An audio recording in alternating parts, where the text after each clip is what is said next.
इस वीडियो में मैं ये बताने जा रहा हूँ कि निवेश के लिए स्टॉक चुनते समय हमें किन मुख्य बिंदुओं पर ध्यान देना चाहिए।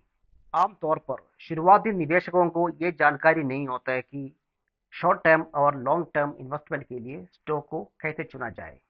बिना किसी जानकारी के वे अपनी सारे पैसा किसी भी एक स्टॉक में लगा देते हैं। इस तरह जानकारी के अभाव में किए गए इन्वेस्टमेंट के कारण अक्सर हमारी सारी इन्वेस्टमेंट भारी नुकसान में चले जाती है। उसके बाद क्या होता है? इतना नुकसान होने के बाद भी हमें ये एहसास नहीं होता है कि ये सब जानकारी की कमी के कारण हुआ है। हम स्टॉक में इन्वेस्टमेंट कैसे करते हैं? किसी भी अनऑथराइज्ड ब्रोकर या एजेंट की सलाह या टिप्स के आधार पर होते हैं हमारे सारे इन्वेस्टमेंट प्लान। जब नुकसान हो जाता है तो आप उसके पास जरूर जाते हैं सवाल करने के लिए। उस टाइम आपके सामने वो सीधे एक ही डायलॉग कहेगा, क्या है?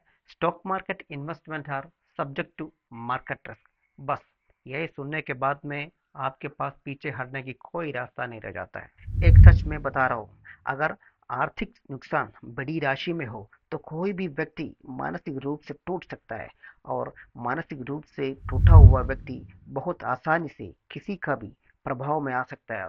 और इस बात को नोट कीजिए, ऐसे व्यक्ति फिर क्या करता है? आजकल के डिजिटल प्लेटफॉर्म पर होने वाले कई सारे फ्रॉड और स्कैम्स के शिकार बन सकता है, क्योंकि वो जल्दी से जल्दी अपनी खोई हुई पैसा को वापस पाने की कोशिश में होते हैं, लेकिन वहां भी उन्हें केवल और अधिक नुकसान ही होता है।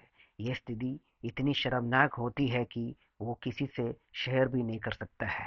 वो चुपचाप अकेलेपन में जीते हैं। ऐसे बहुत से लोग डिप्रेशन के शिकार होकर अपनी जिंदगी तबाह कर बैठते हैं। ये हम कई खबरों में सुन चुके हैं। इसलिए आज के समय में जहां हम जी रहे हैं, स्टॉक मार्केट के बारे में ज्ञान होना अत्यंत आवश्यक है। तो बिना समय गवाए चलिए सीधे वीडियो की ओर पर चलते हैं। स्टॉक मार्केट से रिलेटेड जानकारी के लिए इस चैनल को सब्सक्राइब कीजिए और वीडियो को लाइक और शेयर कीजिए। जब हम अपनी इन्वेस्टमेंट जर्नी की शुरुआत करने की सोचते हैं, उससे पहले हमें एक मूलभूत बात जानना जरूरी है। वही है, शेयर की कीमतें बदलती क्यों हैं? Y stock prices change. Stock की कीमतें बढ़ती या घटती क्यों है? अगर हम इस बात को समझ लें तो हम बहु हद तक नुकसान से बच सकता है। स्टॉक की कीमतों में उतार चढ़ाव की कई कारण होता है। यहाँ मैं कुछ प्रमुख कारणों को सजा कर रहा हूँ। इसमें सबसे पहले आता है कंपनी का प्रदर्शन, कंपनी परफॉर्मेंस। यानी कंपनी की आंतरिक और बाहरी गतिविधियां कैसे है, कंपनी पिछले कई साल से प्रॉफिट कैसे कमा रहा है, कंपनी का आने वाला टाइम पर क्या क्या नया प्रोजेक्ट आने वाला है, और कंपनी का लीडरशिप में कौन बैठा है। ये सारे कंपनी परफॉर्मेंस में आता है। और दूसरी कारण है इकोनॉमिक इंडिकेटर्स, आर्थिक संकेतक। इसमें आता है जैसे जीडीपी, एक कंट्री का जीडीपी। दूसरा है इन्फ्लेशन रेट, और बैंक का इंटरेस्ट रेट, और अनएम्प्लॉयमेंट रेट। ये सब इकोनॉमिक इंडिकेटर्स में आता है। और तीसरी है इन्वेस्टर सेंटिमेंट्स, निवेशकों की भावना क्या है, लोग बाजार को लेकर कैसे सोच रहे हैं, उनके दिमाग में कहीं डर तो नहीं है? अगर डर है तो स्टॉक का प्राइस में प्रभावित कर सकता है। और आखिरी कारण है ग्लोबल इवेंट्स। ग्लोबल इवेंट्स जैसे कोई युद्ध हो, और राजनीतिक अस्थिरता हो, और रिसेशन हो, और कोविड-19 जैसे कोई महामारी हो। ये सब जो बाजार को सीधे प्रभावित कर सकती है। इस वीडियो में मैं ऊपर बताए गए सारे फैक्टर्स के बारे में विस्तार से बताने नहीं जा रहा हूँ, क्योंकि इस वीडियो बहुत लंबी हो जाएगी। इसलिए इस वीडियो में मैं सिर्फ यही समझाने की कोशिश कर रहा हूँ कि कंपनीज का परफॉर्मेंस, मतलब कंपनी प्रदर्शन, ये स्टॉक की कीमत को कैसे प्रभावित कर सकती है। सिर्फ कंपनी परफॉर्मेंस के बारे में हम चर्चा करेंगे। जब हम किसी कंपनी का स्टॉक निवेश के लिए चुनते हैं तो सबसे पहले हमें ये देखना चाहिए पिछले कुछ वर्षों में कंपनी का फाइनेंशियल परफॉर्मेंस कैसे रहा है। किसी भी कंपनी का प्रदर्शन दो दो प्रकार की फैक्टर्स पर आधारित होता है, आंतरिक और बाहरी, इंटरनल और एक्सटर्नल। चलिए हम पहले इंटरनल फैक्टर्स को समझते हैं। इनमें प्रमुख रूप से आता है कंपनी का मैनेजमेंट एंड लीडरशिप। कंपनी को कौन चला रहे हैं, उस व्यक्ति की बैकग्राउंड कैसे है, बैकग्राउंड क्या है, उसकी रेपुटेशन कैसे है।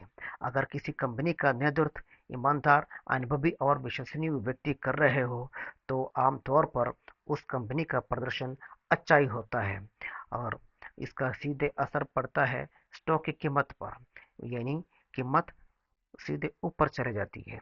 लेकिन अगर उस कंपनी का नेतृत्व किसी भ्रष्ट आदमी का हाथ में हो तो निवेशकों को भरोसा कम हो जाता है और स्टॉक की कीमत के ऊपर नेगेटिव इफेक्ट पड़ जाता है।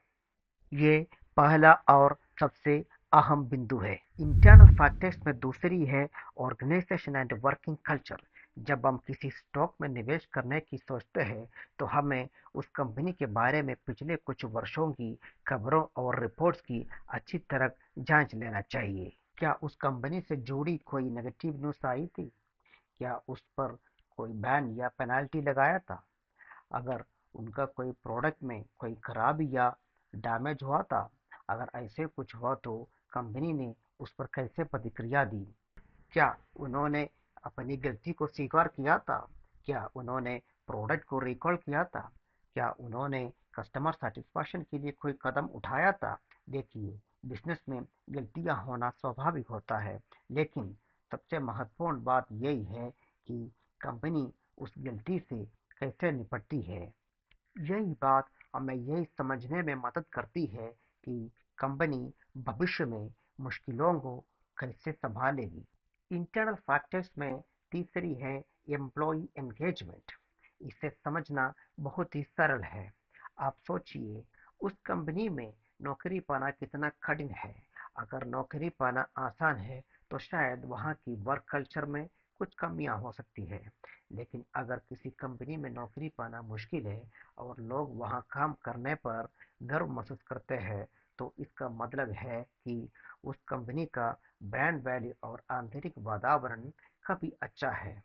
हमारे देश में कई सारे ऐसे कंपनियां हैं जहां काम करने वाला लोग अपनी कंपनी को लेकर बहुत ही प्रतिबंधित और गर्वित होते हैं। ऐसी कंपनियां आमतौर पर लॉन्ग टर्म में अच्छा प्रदर्शन करती हैं। इंटरनल फैक्टर्स में चौथी है quality of resources and it's processes. ये भी एक महत्वपूर्ण फैक्टर्स है। कंपनी अपनी प्रोडक्ट बनाने के लिए जो कच्चा माल है, रॉ मटेरियल्स उपयोग करती है, वो कहाँ से आता है? क्या वो देश के भीतर से आता है या विदेश से मंगवाया जाता है? अगर विदेश से मंगवाया जाता है तो उस देश के साथ में हमारे देश के बीच डिप्लोमेटिक रिलेशन कैसे है? क्या वहाँ कोई राजनीतिक या ट्रेड संघर्ष तो नहीं हो रहा है? अगर ऐसे कुछ होता है तो इसका असर सप्लाई चेन पर पड़ेगा और ये निवेशकों को भी प्रभावित कर सकता है।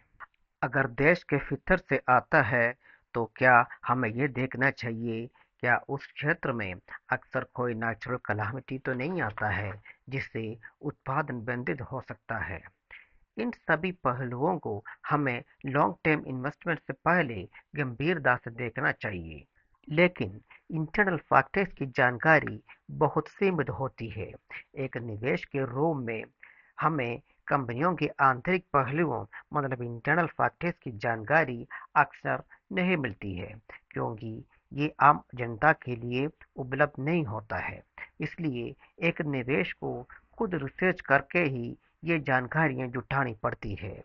इस वजह से एक्सटर्नल फैक्टर्स को निवेश के निर्णय में इम्पोर्टेंस देनी चाहिए। चलिए देखते हैं स्टॉक की कीमत को प्रभावित करने वाले मुख्य एक्सटर्नल फैक्टर्स क्या-क्या है। इसमें पहले नंबर पर आती है economic conditions of the country.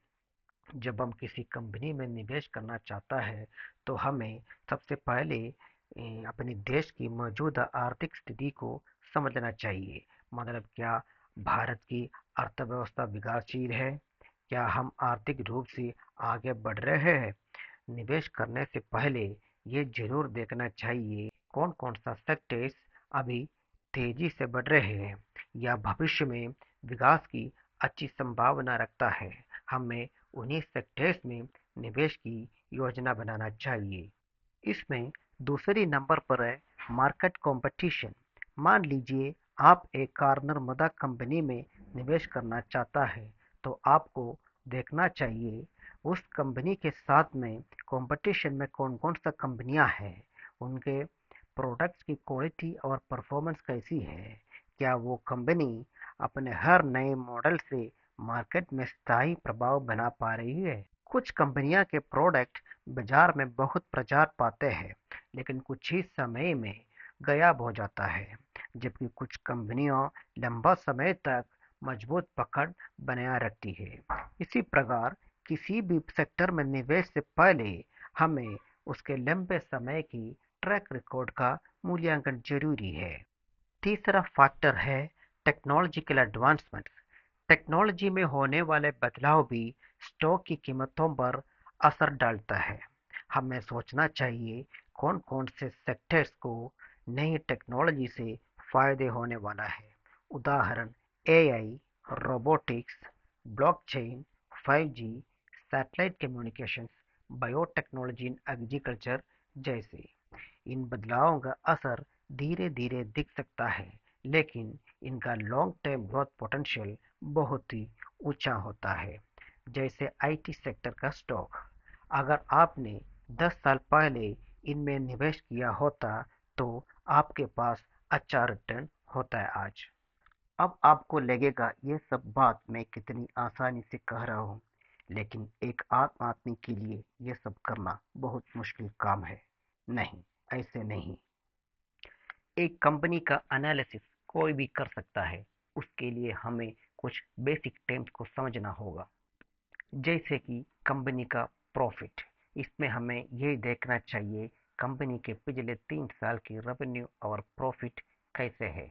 क्या उस कंपनी का प्रॉफिट लगातार बढ़ रहा है या घट रहे है? अगर प्रॉफिट स्थिर या बढ़ रहे हैं तो ये कंपनी के लिए सकारात्मक संकेत है। दूसरी है असेट्स एंड लायबिलिटीज। हर साल कंपनी के असेट्स एंड लायबिलिटीज में क्या बदलाव आ रहे हैं। अगर असेट्स बढ़ रहे हैं और लायबिलिटी स्थिर रहे तो ये कंपनी के लिए अच्छा संकेत है। लेकिन अगर कंपनी का लायबिलिटीज लगातार बढ़ रहे हो तो सावधानी बरतनी चाहिए। जब आप किसी कंपनी का रेवेन्यू एंड प्रॉफिट एनालाइज करते हैं तो आपको कुछ बातों पर ध्यान देना चाहिए।